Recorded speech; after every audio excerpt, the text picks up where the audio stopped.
Mara Voss had lived her entire life in the margins.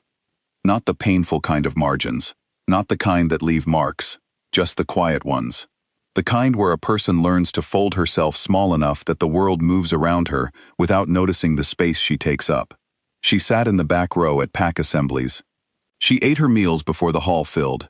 She worked 5 days a week in the archive room beneath the Iron Spine Pack's main lodge, surrounded by centuries of records that no one else wanted to read, and she was, by every measure the pack used to measure such things, entirely unremarkable.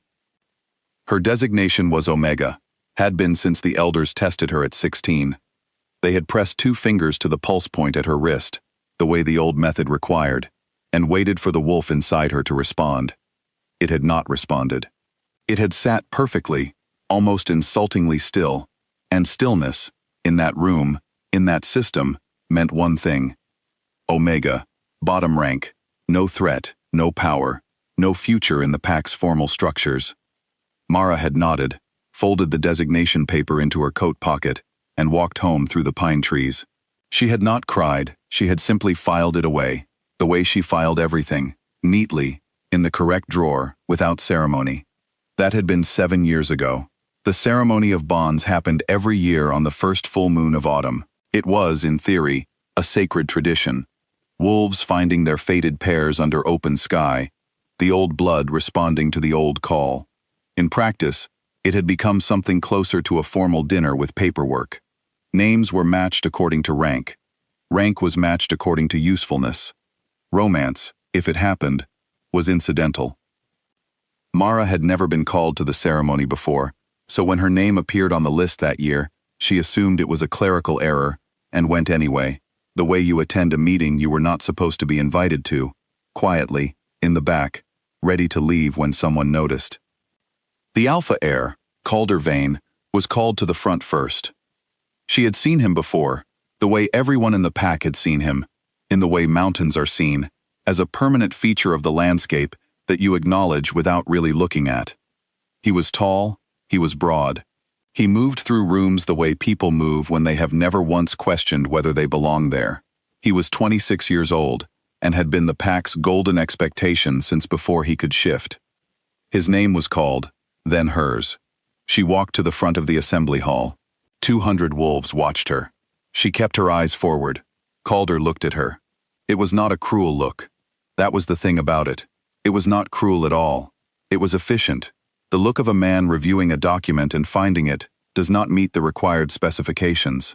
He took in her small frame, her quiet hands, the Omega mark on the registration card the elder was holding.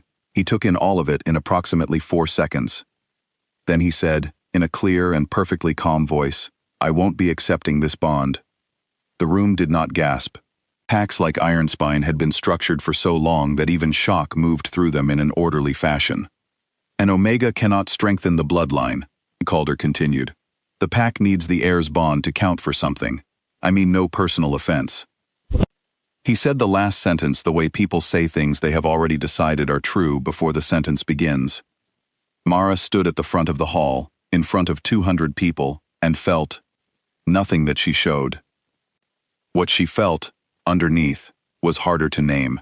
Not embarrassment, not even hurt, exactly. Something older than hurt. Something in the deepest architecture of her, far below the part that processed language and social wounds, registered what had just happened, and made a note of it. The note was not angry, it was simply certain. She said, "Of course," and walked back to her seat, and the ceremony continued without her. The grass in the courtyard bent slightly, as she crossed it on her way home. A small thing, the kind of thing no one thinks to mention.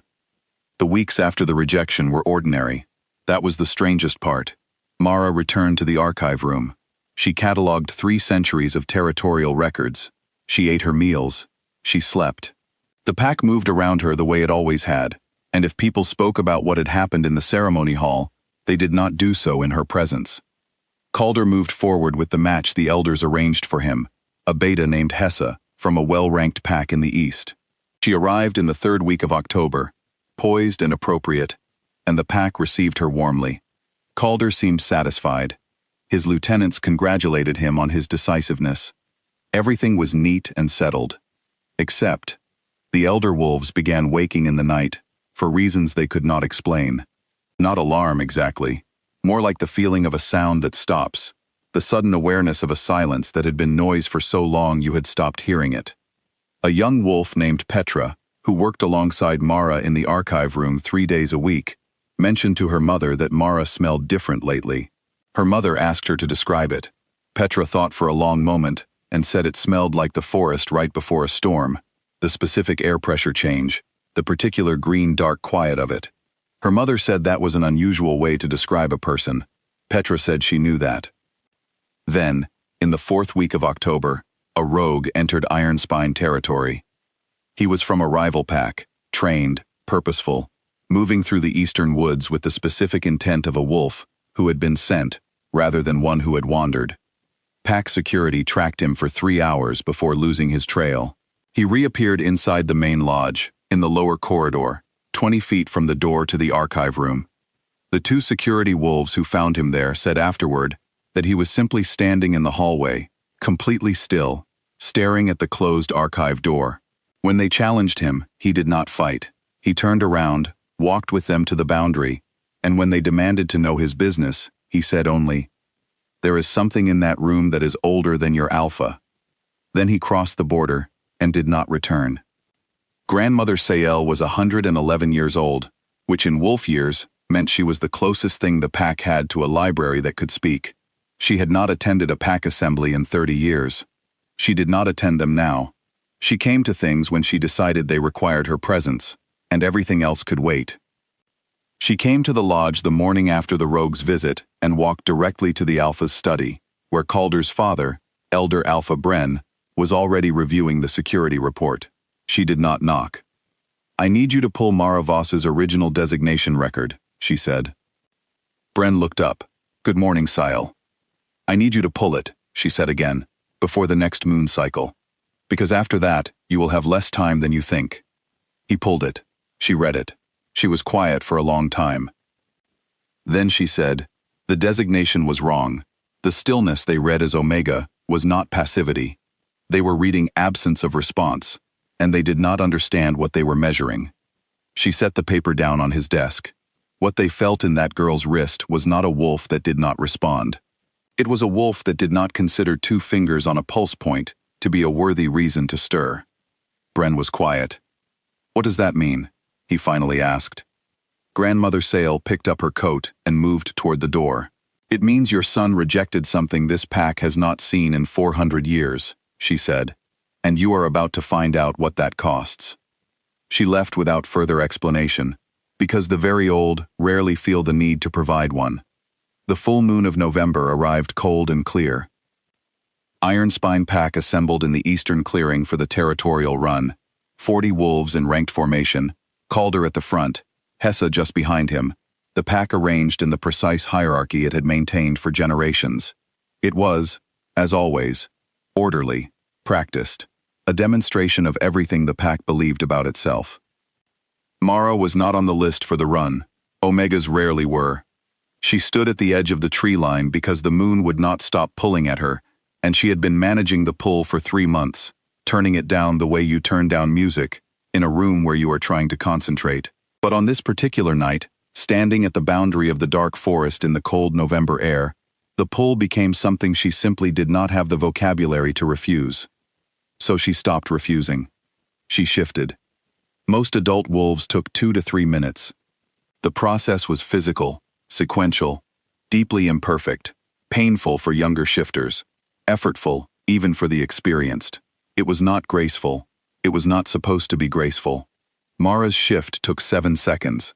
Not because she rushed it, because what was inside her had apparently been ready for years and was simply waiting to be asked. What emerged from those 7 seconds stopped every wolf in the clearing. She was enormous, larger than any wolf any member of Ironspine pack had ever stood next to in living memory.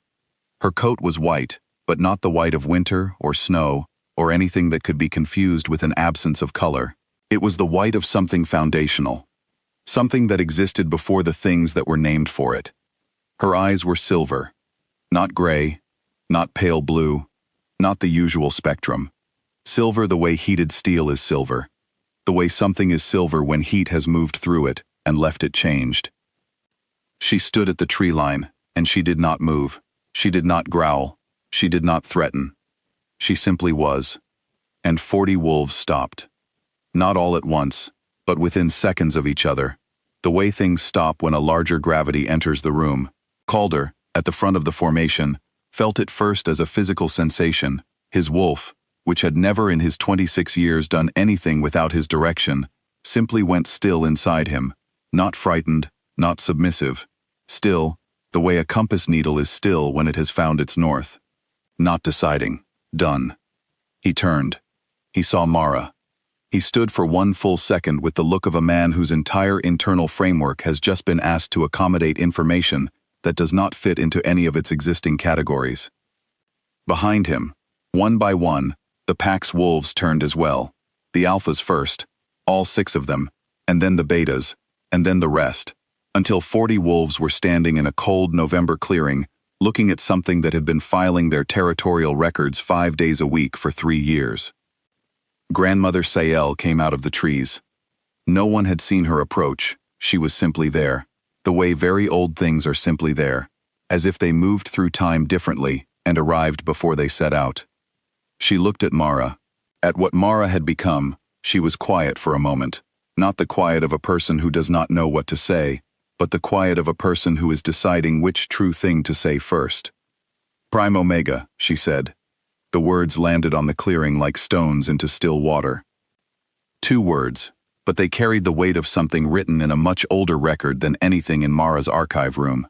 They named a rank that the current system had no entry for, because the current system had been built after that rank had passed out of living memory. Prime Omega was not a title the pack had invented. It was a title the pack had inherited from something older than itself, and then forgotten, the way useful things are sometimes forgotten when they stop being immediately necessary. A Prime Omega was not below the alphas.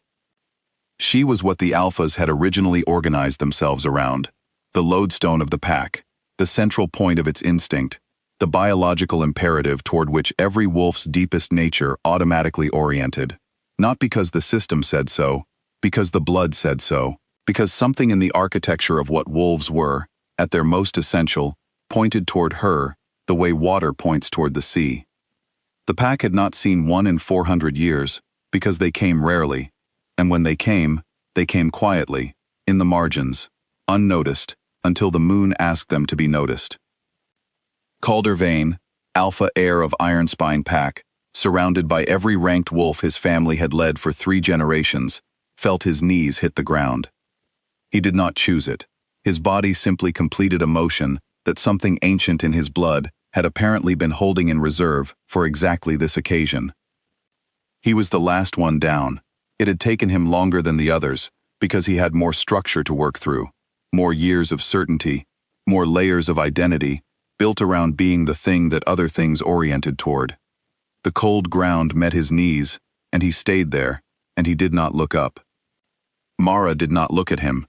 She was looking at the moon, and the moon, every wolf in that clearing privately felt, was looking back. The next morning, Mara came to work. She opened the archive room at 7, the same time she always opened it. She made tea with the small kettle she kept on the corner shelf. She sat at her desk, and she pulled out the oldest records, the ones from before the current ranking system, the ones she had been quietly reading for 2 years, out of something she could not then have named as instinct, and she began making corrections. Hessa, the beta from the Eastern Pack, left within the week. She sent a single message home. The hierarchy has been reorganized. She did not sound unhappy about it. She sounded like a woman who has witnessed something clarifying. In the evenings, Calder stood sometimes in the doorway of the archive room. He never came in without being invited. He was, finally, learning the difference between taking a space and being given one. Mara did not invite him in, and she did not turn him away. She continued her work. He continued standing. The door between them was open, and the silence between them was not comfortable, but it was honest, and honest silence is its own kind of beginning. The pack, watching all of this from a careful distance, understood something new. They had spent years measuring strength by volume, by how loud, how dominant, how visible. They had built an entire system around the belief that power announced itself. But Mara Voss had been in the archive room the whole time. She had been there, quiet and sure, folded into the margins, patient in the way that only things with very long futures can afford to be patient. And not once, in all the years she had waited, had she ever considered herself small. The pack understood this now. They would spend a long time understanding what it meant.